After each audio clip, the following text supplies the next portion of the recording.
السلام عليكم ورحمة الله وبركاته. إن الحمد لله نحمده ونستعينه ونستغفره ونعوذ بالله من شرور أنفسنا ومن سيئات أعمالنا. من يهده الله فلا مضل له ومن يضلل فلا هادي له وأشهد أن لا إله إلا الله وحده لا شريك له وأشهد أن محمدا عبده ورسوله صلى الله عليه وسلم. وبعد، نسأل الله عز وجل أن يزيدنا علما وأن ينفعنا بما علمنا وأن ينفعنا بما علمنا وأن يزيدنا علما. On demande à Allah Azza wa Jalla qu'il nous augmente en science et nous enseigne ce qui nous est profitable et nous fasse profiter de ce qui nous a enseigné. Donc on continue. في قراءة كتاب التوحيد الذي هو حق الله على العبيد.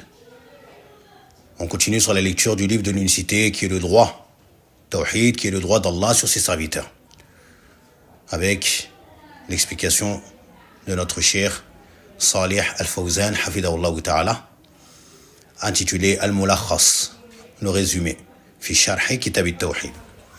Et nous sommes arrivés au chapitre concernant Babun min ash-shirki an yastaghitha bi ghayri Allahi aw yad'uwa ghayrahu. باب من الشرك أن يستغيث بغير الله أو يدعو غيره. Qu'on traduit par est du shirk ou fait partie du shirk le fait d'implorer le secours d'un autre qu'Allah ou d'invoquer un autre que lui. Ça, c'est le titre de notre chapitre. Mais ce titre, bien évidemment, il sous-entend une chose. Premièrement, al-istirathatu bi ghayrillah, implorer le secours d'un autre qu'Allah. Ici, le shirk, rahmallahu ta'ala, il est en titre min ash-shirk, à savoir shirkun akbar, que c'est du shirk majeur. Quoi donc? D'implorer le secours d'un autre qu'Allah. D'implorer, de demander le secours d'un autre qu'Allah. Taïb. Est-ce que dans tous les cas, est-ce que ce jugement concerne tous les cas? C'est-à-dire, dans toutes les situations, si tu implores le secours d'un autre qu'Allah, tu auras fait du shirk akbar. La réponse est non. Car al-istirathatu bi ghayrillah, le fait d'implorer le secours d'un autre qu'Allah se divise en deux catégories. Ma huwa jaiz wa ma huwa muharram. Ce qui est permis et ce qui est interdit. Et ce qui est interdit ici, donc ce à quoi fait référence le shirk, c'est ce qui est fait, implorer le secours d'un autre qu'Allah dans une chose que seul Allah peut faire. Implorer le secours d'un autre qu'Allah dans une chose que seul Allah peut faire. Ça, c'est du shirk akbar. Comme celui qui implore le secours d'Allah contre le feu de l'enfer, par exemple, ou contre le châtiment de la tombe, par exemple. Ou plutôt, ça va être l'isti'adha. Ça va être l'isti'adha. Celui, par exemple, on va donner un exemple parlant. Une personne qui se trouve au fond de la mer, sur une planche par exemple, ou sur une barque. Puis une vague l'a fait tomber dans l'eau. Une vague l'a fait tomber dans l'eau. Et là, il implore le secours d'un mort. Il implore le secours d'un mort. Et lui, il a imploré le secours d'un autre qu'Allah dans une chose que seul Allah peut faire. Ce mort, il est incapable de te sauver. Taïb. Et autre que lui, si tu trouves au fond de la mer et qu'il n'y a personne. Par contre, si tu trouves dans un endroit et que par un bateau se met à passer et que tu vois des gens sur une embarcation, et là, tu te mets à les appeler au secours. Cela n'est pas du shirk, cela est permis, car ils sont dans la capacité de faire cela. Donc, il est permis de demander le secours d'un autre qu'Allah dans ce que la personne est capable de faire. la personne doit être vivante, présente et capable de te secourir. La personne doit être vivante et non pas morte, présente et non pas absente, et capable de te secourir. Dans ce cas-là, ce sera permis. La preuve de cela, ce qui est mentionné dans la sourate Al-Qasas, le récit, lorsque Moussa alayhi salam est entré dans la ville, à l'heure où les gens étaient en sieste, et qu'il a trouvé un des Bani Israël qui se chamaillait avec un copte. Taïb, et il a demandé le secours à Moussa. فاستغاثه الذي من شيعته على الذي من عدوه فوكزه موسى فقضى عليه. Allah Azza wa Jalla dit que celui qui faisait partie de sa tribu, c'est-à-dire de Bani Israël, a imploré le secours de Moussa contre celui qui était leur ennemi, à savoir le copte. Et Moussa, donc, a repoussé cet ennemi et il en est mort. La personne en est morte. Il l'a tué accidentellement. Ce n'était pas prémédité ni voulu. Alayhi salatu wassalam. Donc, al-istirasatu bi ghayrillahi shirkun akbar. Quand ça, lorsque tu implores le secours d'une créature qui est incapable de te secourir. Qui est incapable de te secourir. Ou plutôt, on va dire dans ce que seul Allah peut faire. Hakada, les ulama ils disent. Fima la yaqdiru alayhi illa Allah. Dans ce que seul Allah peut faire. Cela est du shirk akbar. Concernant l'invocation, invoquer autre qu'Allah, cela est du shirk akbar. Invoquer autre qu'Allah, c'est du shirk akbar. Taïb. Et il faut savoir que l'invocation, c'est l'invocation, mais également la demande de secours, l'imploration de secours, c'est deux choses qui se rejoignent. Car toute imploration de secours est une invocation. Mais toute invocation n'est pas une imploration de secours. Car la différence entre les deux, c'est que l'invocation est générale. Alors que l'imploration de secours qu'on appelle al-istirasatu, c'est quelque chose de particulier. Car cela a lieu lors des difficultés. Cela a lieu lors des difficultés. Et l'auteur, rahimahullah ta'ala, nous dit wa qawlillahi ta'ala wa la tad'u min dunillahi ma la yanfa'uka wa la yadurruka fa in fa'alta fa innaka idhan min adh-dhalimin. Il dit sous une traduction approximative, subhanahu wa ta'ala, et n'invoque pas en dehors d'Allah ce qui ne peut ni te profiter ni te nuire. Et si tu le fais, tu seras alors du nombre des injustes.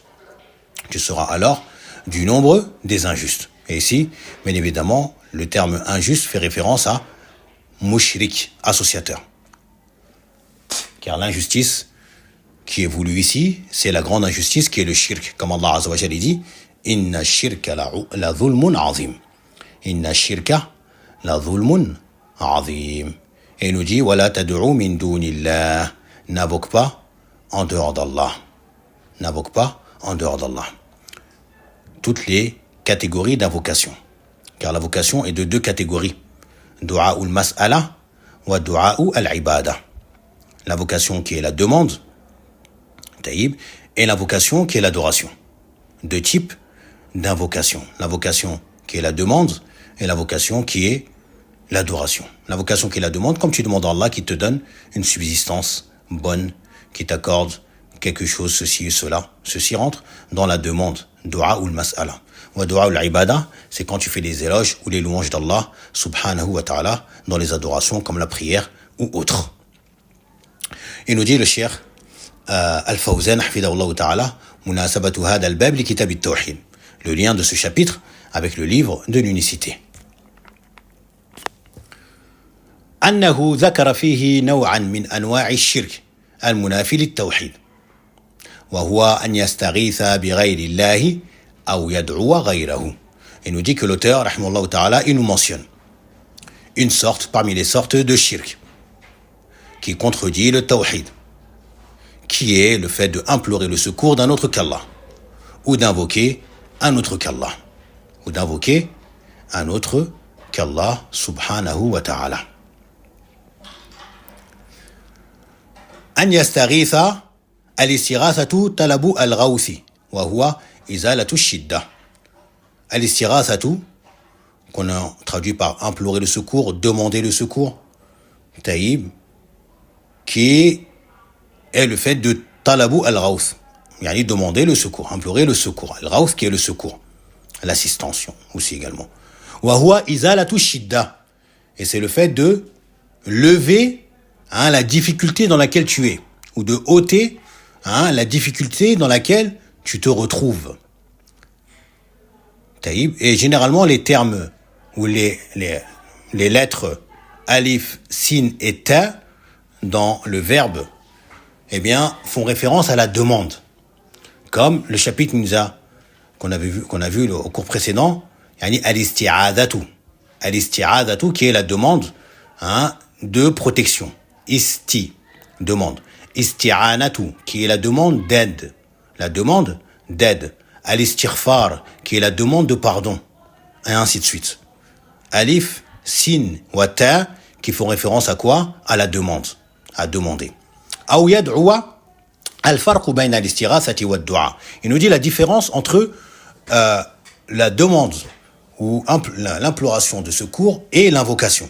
Ana al-istighathata la takunu illa min al-makrub, que la demande, l'imploration du secours n'émane que de la personne qui est dans l'angoisse, dans la difficulté. Al-makrub, celui qui est touché d'une angoisse ou d'une difficulté. Ça n'émane que de lui. C'est une personne qui est dans l'aisance, sans problème, dans la tranquillité, dans la sécurité, il ne va pas implorer le secours. Il n'en a pas besoin. Et il nous dit wa amma ad-du'a, quant à l'invocation, fayakunu min al-makrubi wa ghayrihi. Alors que l'invocation, c'est plus général. Cela peut émaner de l'angoissé, celui qui se trouve dans la difficulté, comme ça peut émaner d'un autre que lui. C'est pour cela que tout à l'heure j'ai dit que toute kullu istighathatin du'a.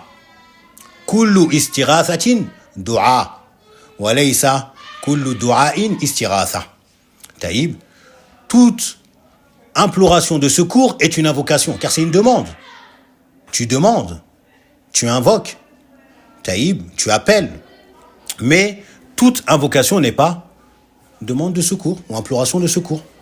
Taïb, donc l'invocation est plus générale que l'imploration de secours.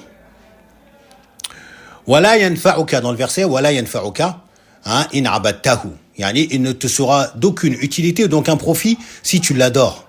In abadtahu, si tu l'adores. Wala yadurruka illam ta'budhu. Et non plus, il ne te sera nuisible ou bien il va te nuire si tu ne l'adores pas. Si tu l'adores, il va t'apporter aucun profit. Si tu ne l'adores pas, il te nuira pas. À quoi bon l'adorer? An-naf'u wad-dar biyadillahi azza wa jal.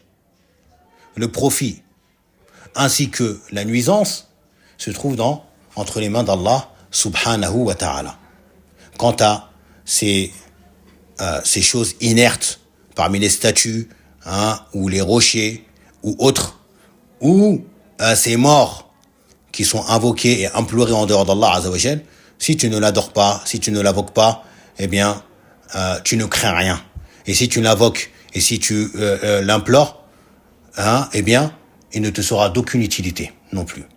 Même pire, il sera un ennemi contre toi, Yawm al-Qiyamah, car il va se désavouer de ton adoration. Fa in fa'alta ay da'awta min dunillahi ma la yanfa'uka wa la yadurruk. Et si tu fais cela, dans le sens, si tu invoques en dehors d'Allah, celui qui ne peut ni te profiter, ni te nuire. Fa innaka idhan min adh-dhalimin.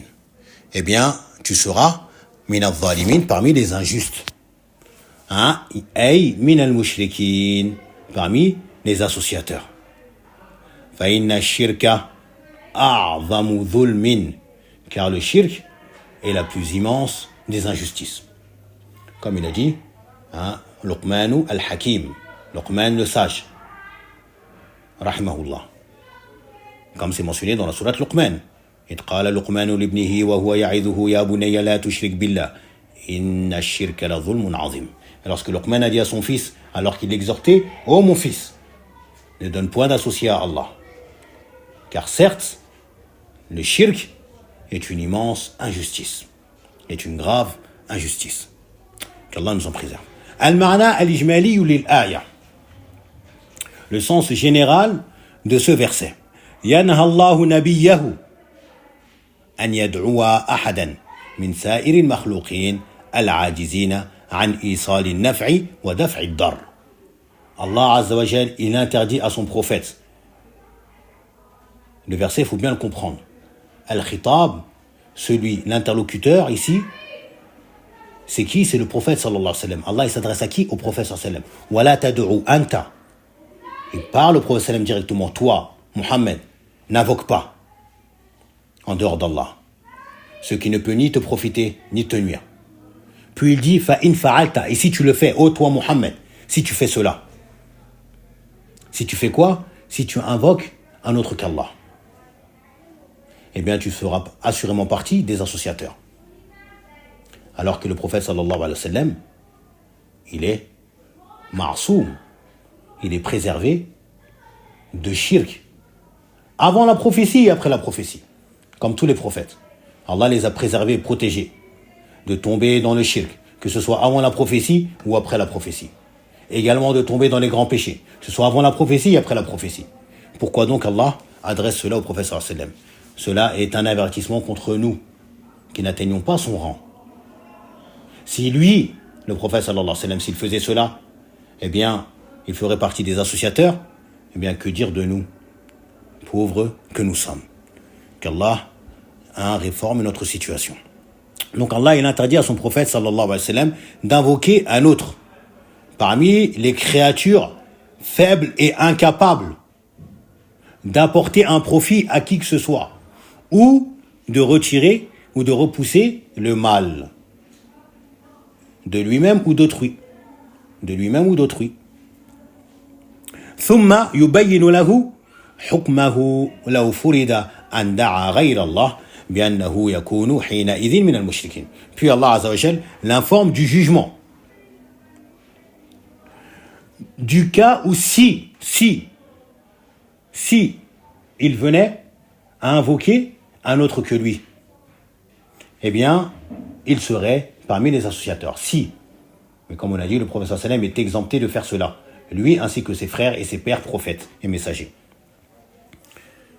وهذا النهي عام لجميع الأمة. Et ceci est une interdiction qui est générale à l'ensemble de la communauté. مناسبة الآية للباب أن فيها النهي عن دعاء غير الله وأنه شرك ينافي التوحيد. Il y a dans ce verset l'interdiction d'invoquer un autre qu'Allah. وأنه شرك, et que cela est du shirk qui contredit le tawhid. Qui contredit le tawhid. Non.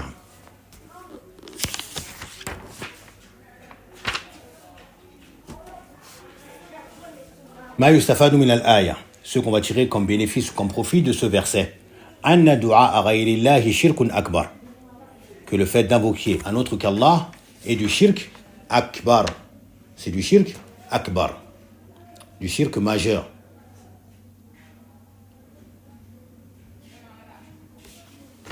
Non. Deuxièmement, أن أصلح الناس, que le plus vertueux des hommes, لو دعا غير الله, s'il venait à invoquer un autre qu'Allah, صار من الظالمين أي المشركين فكيف بغيره, eh bien, il serait devenu un associateur, ou il aurait fait partie des injustes, dans le sens des associateurs.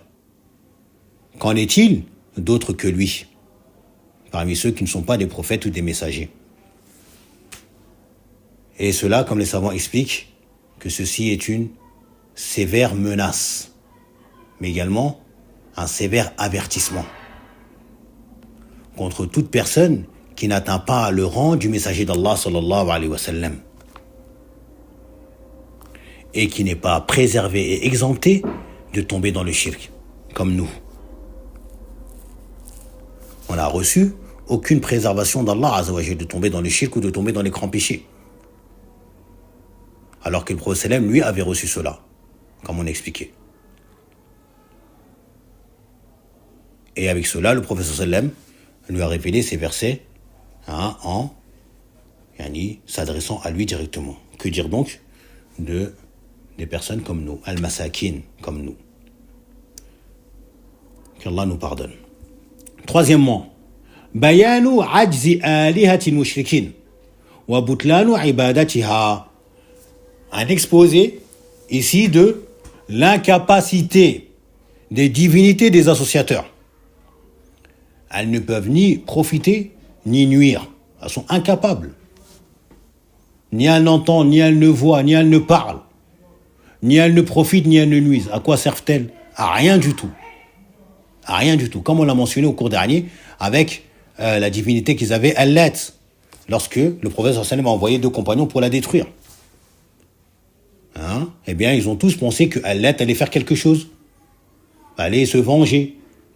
Ou aller empêcher ce compagnon de la détruire. Et leur est apparu la nullité. Leur est apparue la nullité et la fausseté de cette divinité. La nullité et la fausseté de cette divinité. Non. Sachez également que l'invocation, mais également l'imploration de secours, fait partie des actes d'adoration qui sont les plus voués à autre qu'Allah. A'udhu billah. Parmi les formes de shirk les plus fréquentes chez les gens, il y a l'invocation et l'imploration du secours. A'udhu billah. Comme on va le voir, les associateurs auparavant, eh bien eux, lorsqu'ils se retrouvaient dans une difficulté, eh bien ils invoquaient Allah seul, avec sincérité. Ils purifiaient leur invocation pour Allah. Pourquoi? Car ils savaient que le seul qui pouvait les délivrer de ces difficultés était Allah subhanahu wa ta'ala. Ça, c'était les associateurs d'auparavant, au temps du prophète sallam. فإذا ركبوا في الفلك دعوا الله مخلصين له الدين فلما نجاهم إلى البر فإذا هم مشركون. Lorsqu'ils montent sur un bateau, eh bien, et qu'ils se retrouvent cernés par les vagues et le vent qui les terrifie, qui les effraie et qu'ils croient qu'ils vont être noyés dans les flots, qu'est-ce qu'ils font? Ils invoquent Allah. Mukhlisina lahuddin, en lui vouant un culte sincère. Oh Allah, sauve-nous. Ils reconnaissent cela. Et une fois arrivés sur la terre ferme, falamma najjahum ilal bar, lorsque Allah les a sauvés et les a ramenés à la terre ferme, qu'est-ce qu'ils font? Ils retournent à l'associationnisme. Faïdahum mushrikun. Ça, c'était les associateurs d'auparavant. Les associateurs d'aujourd'hui, c'est l'inverse. Non, j'ai oublié de dire que les associateurs d'auparavant, donc, dans la difficulté, ils invoquent Allah seul, et dans l'aisance, eh bien, ils associent Allah. Ils invoquent autre qu'Allah. Les associateurs d'aujourd'hui, c'est l'inverse. Même pire que l'inverse. Tu les trouves, ils invoquent autre qu'Allah dans l'aisance. Dans l'aisance, lorsque tout est bon, tout est bien, tout est rose, ils invoquent autre qu'Allah. Comme les associateurs d'auparavant. Les occupants des tombes, etc., etc.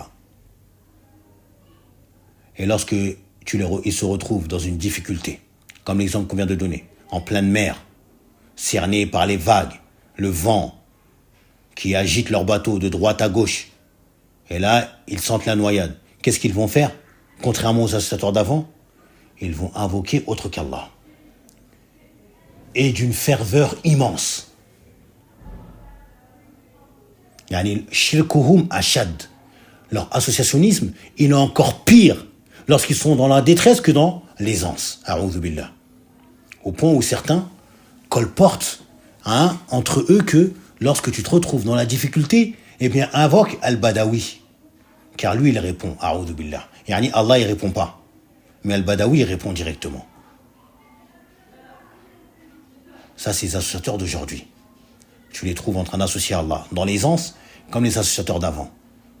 Et dans la difficulté, également, ils invoquent autre qu'Allah. Ils implorent le secours d'autre qu'Allah. Et de manière encore plus forte que lorsqu'ils le faisaient dans l'aisance. Qu'Allah nous préserve d'un tel égarement. Puis l'auteur nous apporte ce verset, wa qawlihi وإن يمسسك الله بضر فلا كاشف له إلا هو وإن يردك بخير فلا راد لفضله يصيب به من يشاء من عباده وهو الغفور الرحيم. Parce qu'il faut savoir que ce verset-là, c'est la continuité ou c'est la suite du verset qu'on a lu juste après. C'est le verset juste après. Où Allah Azza wa Jalla dit وإن يمسسك الله بضر فلا كاشف له إلا هو. Et si Allah fait qu'un mal te touche, eh bien nul ne peut écarter ou ôter ce mal de toi si ce n'est lui. Et s'il te veut un bien, personne ne peut repousser ce bien ou cette grâce qu'elle te touche, qu'elle t'atteigne. Puis il dit yusibu bihi man yasha. Allah accorde ou touche par cela, gratifie ou accorde ce bien, ce bienfait, man yasha, qui il veut. Min abadihi, parmi ses serviteurs. Wa huwa al-ghafuru rahim, et il est lui l'accueillant au repentir, et le miséricordieux, subhanahu wa ta'ala. Al-ghafuru rahim. Deux noms parmi les noms d'Allah. Et nous dit le Cheikh Al-Fawzan, wa yamsaska, ay yusibuka. Si il fait que un mal te touche ou que te touche. Ay in yusibuka, que te touche. Bidurrin, dans le sens, on a traduit par un mal, mais c'est plus général que cela. Ça englobe toutes sortes de mal. Pourquoi cela? Car il est venu nakira. Il est venu nakira. Et le nakira, le mot qui est nakira, dans siyaq ou ashart, qui vient dans une phrase à condition, qui comporte une condition, ou dans une phrase qui comporte une négation, un nafi, ou dans une phrase qui comporte une interdiction, eh bien, tufidu al-umum. Ça englobe, ou ça implique une généralité. Dur, toutes sortes de mal. C'est pour ça que le Cheikh, hafidahullah ta'ala, il donne comme exemple ici, il dit, bifaqrin, comme la pauvreté, qui est un mal. Ou maradin, ou une maladie. Ou ghayri dhalika min anwa'i dar.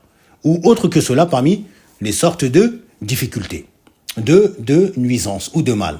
Que ce soit dans ta vie mondaine, taïb, dans ta dunya, comme dans tes biens, taïb, ou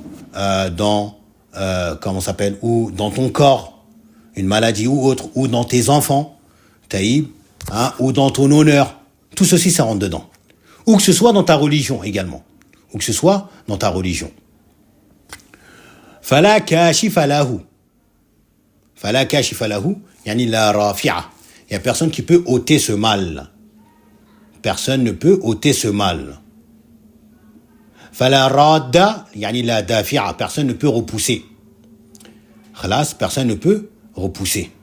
Donc personne ne peut ôter ce mal qu'Allah a voulu qu'il te touche. Et personne ne peut repousser un bien qu'Allah a voulu qu'il t'atteigne. Al-ma'na al-ijmali lil-aya, le sens général de ce verset. يخبر تعالى أنه المتفرد بالملك والقهر والعطاء والمنع والضر والنفع دون ما سواه. Allah Azza wa Jal, il nous informe qu'il est le seul et unique qui détient la royauté, mais également le fait d'être le dominateur, al-qahr, la domination sur ses serviteurs. Wal-ata, qui détient le don, c'est lui qui donne, al-ata, an-yu'tiya. Wal-mana, qui prive. Wad-dar, la nuisance. Wal-naf'a, le fait de apporter un profit ou un bien. Duna ma siwahu, en dehors d'autre que lui. فيلزم من ذلك أن يكون هو المدعو وحده والمعبود وحده دون غيره ممن لا يملك لنفسه ضرا ولا نفعا فضلا عن أن يملكها لغيره أو أن يملكهما لغيره. Il nous dit ici donc que cela implique le fait que Allah soit le seul et l'unique qui détient la royauté, la domination, le don, le fait de priver, le fait de nuire, le fait de profiter en dehors de quiconque en dehors de lui. que cela implique donc qui doit être le seul et unique qui doit être invoqué, le seul et unique qui doit être adoré, en dehors d'autres que lui, qui ne possèdent ni royauté, ils ne possèdent rien pour leur propre personne, ni nuisance, ni profit pour leur propre personne. Que dire donc qu'ils possèdent cela pour un autre qu'eux-mêmes. Taïb. Ils ne possèdent ni nuisance, ni profit pour leur propre personne, donc encore moins, ils ne profitent de cela pour autre que lui. Taïb, celui qui ne possède pas quelque chose pour sa propre personne, il ne peut pas la posséder pour autre que lui. Comme ils disent en arabe, « Faqidu shay la yu'ti » Faqidu shay la yu'ti. Celui qui ne possède pas une chose, comment peut-elle la donner? Il ne peut pas donner. Il ne possède pas cela. مناسبة الآية للباب أن فيها بيان استحقاق الله للعبادة والدعاء ونحوه. Il y a ici, dans ce verset, ماذا؟ Un exposé. Il y a un exposé استحقاق الله, le fait que Allah, il est le seul et unique qui mérite. Le seul et unique qui mérite quoi? L'adoration. Bid-du'a, par l'invocation et autre que cela. Il est le seul et l'unique qui est en droit d'être adoré par le moyen de l'invocation, mais également par autre que l'invocation. Subhanahu wa ta'ala. Car l'invocation est une adoration. Le professeur Sallam a dit Ad-du'a'u huwa al-ibadatu. Ad-du'a'u huwa al-ibadatu. L'invocation, c'est l'adoration. Donc, cela est le droit unique d'Allah seul. Wa anna du'a ghayrihi shirkun. Donc, si cela est le droit d'Allah seul, donc le fait d'invoquer un autre que lui est du shirk. Li'annahu la yanfa'u wa la yadurru. Car celui-ci que tu vas invoquer, ni ne peut apporter un profit, ni ne peut nuire à qui que ce soit. Ma yustafadu min al-aya. Premièrement, ce qu'on va tirer comme bénéfice ou comme profit de ce verset. Wujubu ifradillahi ta'ala bi tawhidi al-uluhiyyati li tafarrudihi bi tawhidi rububiyyah.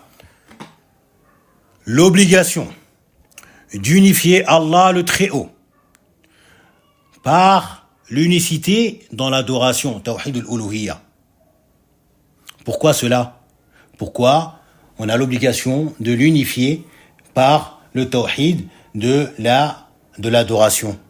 Il nous dit li tafarrudihi bi tawhidi rububiyyah, car il s'est singularisé, si on peut dire, il est l'unique dans le tawhid de la seigneurie, al-rububiyyah.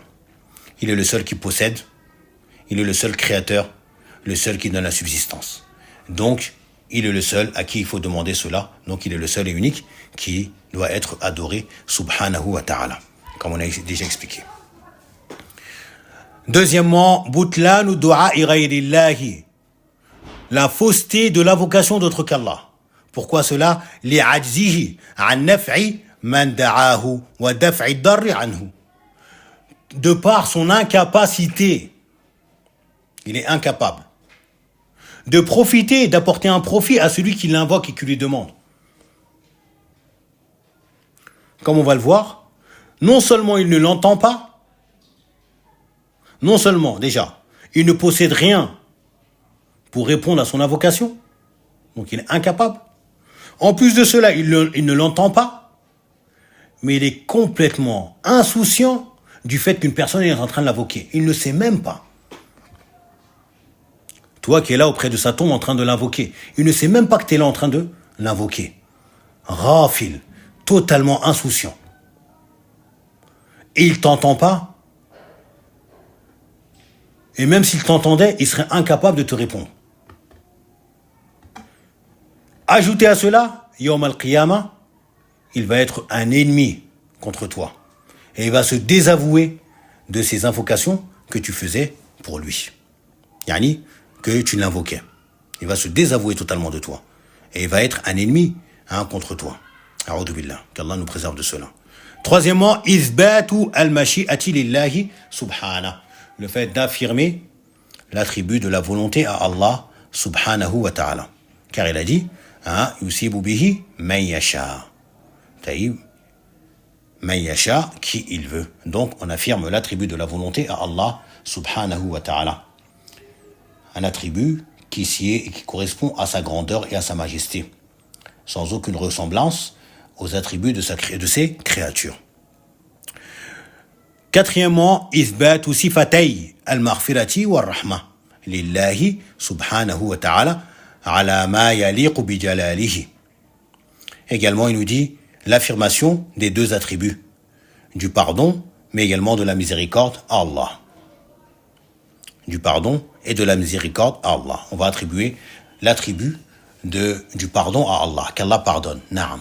Mais également la miséricorde, qu'Allah fait miséricorde, na'am. Et cela, subhanahu ala ma yaliqu, yani qui sied et qui correspond à sa majesté, à sa grandeur, à sa noblesse, subhanahu wa ta'ala, et comme on l'a dit, sans faire ressembler cela aux attributs de ses créatures. Non. On va prendre le troisième verset, où il dit, subhanahu wa ta'ala, wa qawluhu wa btaru 'inda Allahi rizqa wa'buduhu washkuru lahu ilayhi turja'un. Dans le sens, et rechercher auprès de lui, ou demander auprès de lui, auprès d'Allah, yani, demander auprès d'Allah la subsistance. Wa'buduhu, et invoquez-le. Afwan, et adorez-le. Washkuru lahu, et remerciez-le pour ce bienfait. Ilayhi turja'un, et c'est vers lui que vous allez retourner. Donc, il va vous juger et vous rétribuer. Wabtaru, yani utlubu, dans le sens de demander. Demander. Ibn Kathir, rahimahullah ta'ala, il a dit, dans son tafsir, concernant ce verset, Ay, la inda ghayrihi, liannahu al-maliku lahu, wa ghayruhu, la yamliku shay'an min dhalika. Il dit, Ibn Kathir, dans ce verset, wabtaru inda Allahi rizqa, yani la inda ghayrihi, pas auprès d'un autre que lui. Ne recherchez pas, ne demandez pas la subsistance à un autre que lui, car c'est lui qui la possède. C'est Allah qui possède la subsistance.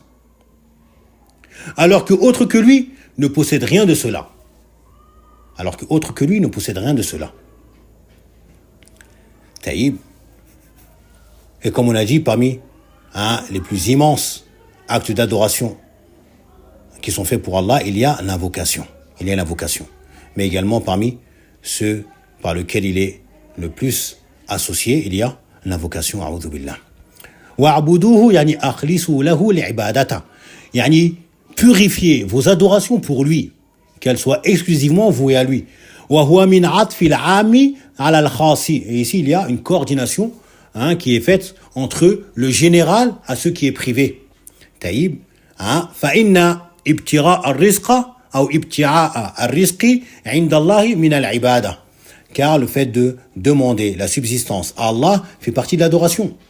Allah dit wabtaru 'inda Allahi rizqa wa'buduhu.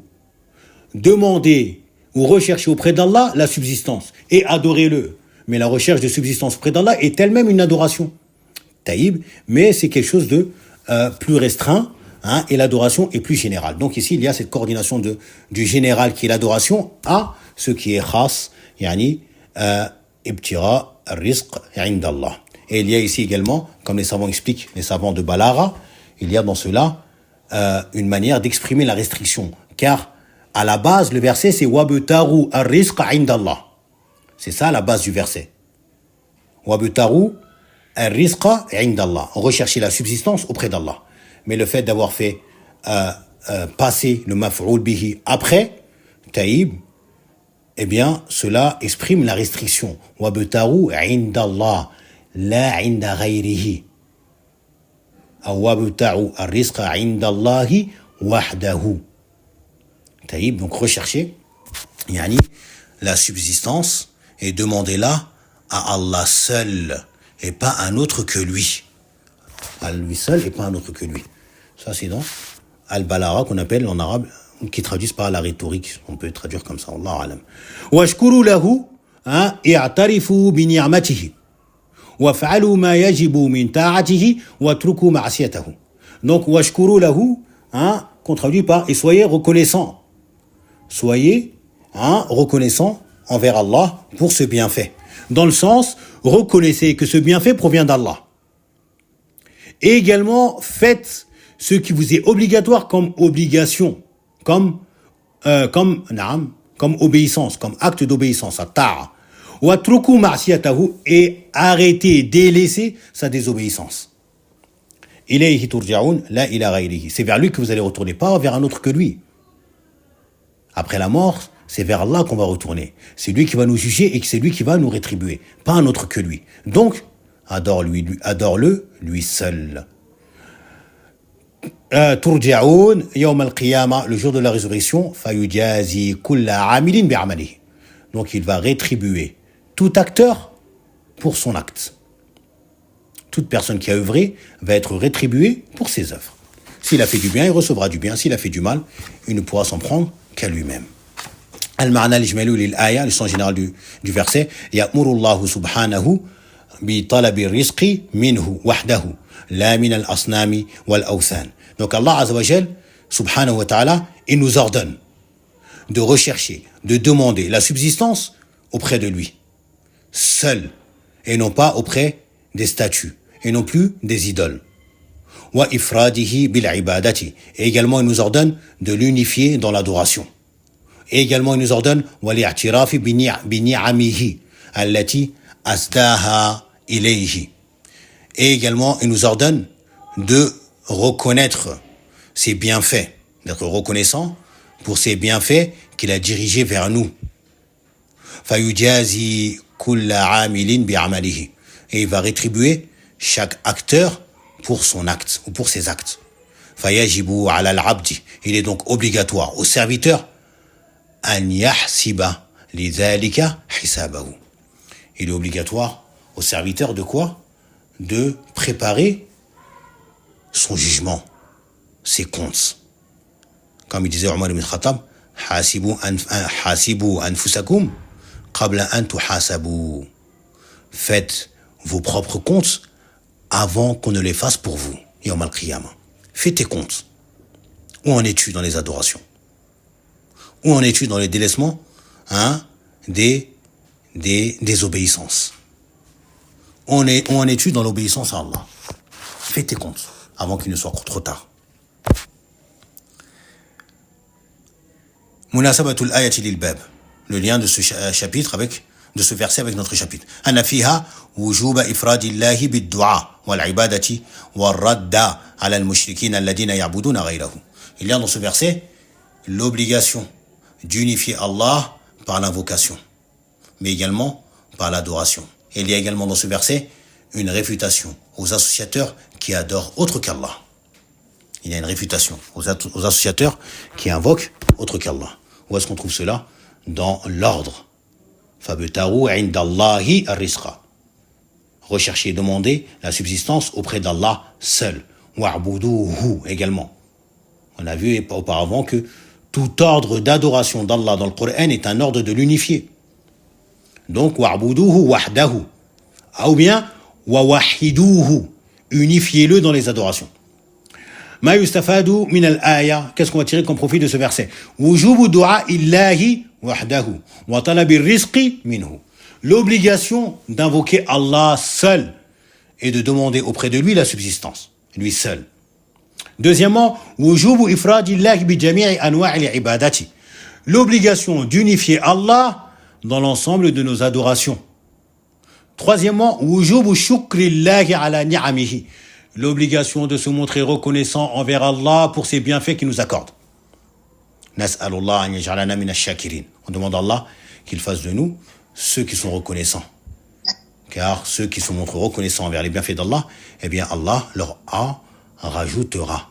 La in shakartum la azidannakum. Si vous vous montrez reconnaissant, eh bien certainement je vais vous rajouter de mes bienfaits. Quatrièmement, isbatul ba'thi wal jaza. Il y a l'affirmation de la résurrection, mais également de la rétribution. Où ça? ilayhi turja'oun, vers lui que vous retournerez. Quand ça? Après la mort. Al-Ba'th, la résurrection. Et ceci est une obligation. Ça fait partie des piliers de la foi. Dans quel pilier? Al-Iman bil yawmil akhir. Quiconque mécroit ou encore a le moindre doute concernant la résurrection, il devient mécréant de la grande mécréance. Celui qui mécroit en la résurrection, il dit il n'y aura pas de résurrection. Et dès qu'on est mort, c'est fini. Hada kafirun kufran akbar.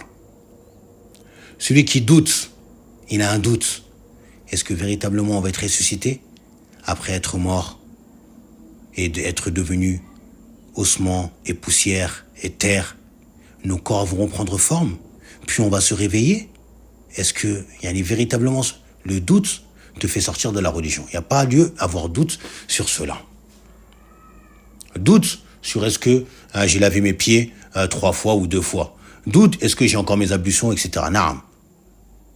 Mais ne doute pas sur ces points-là. Le simple doute dans cela te fait sortir de l'islam. On ne parle pas des waswas. Les waswas et les doutes, il y a une différence entre les deux. Khalas, le waswas, c'est une chose. C'est le diable qui vient et qui t'insuffle des choses, des mauvaises pensées. Est-ce que la résurrection, est-ce qu'il y a ça, est-ce qu'il y a ça existe vraiment le paradis? Ça, c'est des wasawis du diable. Taïb, ceux-là, tu les repousses avec al-yaqin, la certitude, na'am. Taïb, et toi, qui me fais ces insufflations, tu n'es qu'un menteur, un imposteur, je te crois pas. Taïb. Et, cela n'a aucun impact sur ta foi.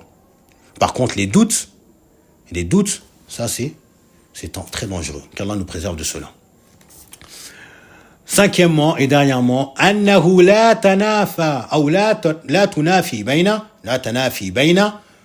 mada talab ar-rizqi wa al-iktisab. Il n'y a pas de contradiction entre le fait de demander la subsistance, mais également de la rechercher, comme par le fait de travailler. Et également wa ibadatillah, également l'adoration d'Allah. Wa anna al-islam fihi khayru ad-din wa ad-dunya. Et dans l'islam, il y a le bien de ta religion, le bien de la religion, mais également le bien de la vie d'ici-bas. Il y a le bien de la religion et le bien de la vie d'ici-bas. Donc celui qui travaille pour rechercher sa subsistance, ce n'est pas en contradiction avec ce verset. Fabtahu indallahi rizqa. Pourquoi tu travailles? Allah il a dit Fabtahu indallahi rizqa. Pourquoi tu vas travailler? Allah il a dit faut demander, faut rechercher la subsistance auprès de lui. Ben moi je reste chez moi. Non, ça c'est contraire à ce que Allah Azza wa Jal nous a rendu obligatoire. Plutôt, et ce qu'a légiféré le prophète sallallahu alayhi wa sallam. Comme il a dit dans le hadith, وَلَوْ كُنْتُمْ تَتَوَكَّلُونَ عَلَى اللَّهِ حَقَّ تَوَكُّلٍ لَرَزَقَكُمْ كَمَا يَرْزُقُ الطَّيْرَ. Si véritablement vous placez votre confiance en Allah, d'une véritable confiance, eh bien vous accorderez votre subsistance comme il l'accorde aux oiseaux. تَغْدُوا إِمَاسًا وَتَعُودُ بِطَانًا. Ils sortent le matin de leur panier, de leur nid, le ventre vide. Et ils reviennent, en fin de journée, ils reviennent où? Dans leur nid, le ventre plein. Qu'est-ce qu'ils font? Ils sortent de leur nid. Donc nous également, on sort de notre nid pour aller chercher notre subsistance. Et cela n'est pas en contradiction avec le fait de demander la subsistance à Allah. Cela sont des causes. Et Allah, il a créé des causes, et il nous accorde notre subsistance par ces causes-là. Et le fait de rester chez soi à attendre sans faire les causes, cela est blâmable. Et cela est contraire à la législation et contraire à ce sur quoi était le messager d'Allah, sallallahu alayhi wa sallam, qui est celui qui craignait le plus Allah, subhanahu wa ta'ala. نكتفي بهذا القدر سبحانك اللهم وبحمدك واشهد ان لا اله الا انت واستغفرك واتوب اليك. Donc il nous reste encore 3 dalil, 2 versets et un hadith qu'on prendra au prochain cours incha'Allah ta'ala. Donc al-istirathatu bi ghayri llahi shirkun akbar. Le fait de implorer le secours d'un autre qu'Allah est du shirk akbar. Quand tu implores le secours d'un autre qu'Allah dans ce que seul Allah est capable de faire. Par contre, si tu implores le secours d'un autre qu'Allah parmi les créatures dans une chose qu'il est capable de faire, il est en mesure de secourir, eh bien cela est permis et cela n'est pas du shirk. Et on a mentionné le dalil dans la sourate Al-Qasas, dans le récit de Moussa que vous trouverez à la 3e page de la sourate. Prenez la sourate, à la 3e page, vous trouvez ce passage « وَاسْتَغَاثَهُ الَّذِي مِنْ شِيعَتِهِ عَلَى الَّذِي مِنْ عَدُوِّهِ » فَاسْتَغَاثَهُ. Il a imploré le secours. Taïb. Il a appelé au secours. Il a recherché son secours. Donc ça, c'est en résumé le gros point de notre chapitre. Le gros point de notre chapitre est que al-istighathatu, ça rentre dans la dua, ça rentre dans la vocation, sauf que al-istighathatu, c'est propre à lorsque tu es dans une difficulté, alors que la dua, c'est plus général. Kullu istighathatin dua, wa laysa kullu du'ain istighathatan. Jazakumullahu khairan, wa baraka fikum, wa as'alullah azza wa jal أن يعصمكم من الشرك أو أن يعصمنا جميعا من الشرك الأكبر والأصغر والخفي وأن يجعلنا موحدين له وأن يحسن ختامنا. On demande à Allah Azza wa Jal qu'il nous préserve du shirk akbar, du shirk asghar et du shirk subtil et qu'il fasse de nous des monothéistes, ceux qui l'adorent lui seul. Ceux qui l'adorent lui seul sans lui donner d'associé et qui nous accorde une bonne fin, qui nous fasse mourir sur une bonne fin, sur le tawhid. Wassalamu alaikum wa rahmatullahi wa barakatuh. Si vous n'avez pas compris un point, n'hésitez pas à poser la question dans le lien qui vous a été envoyé. Hafidakumullah wa barakallahu fikum. Assalamu alaikum.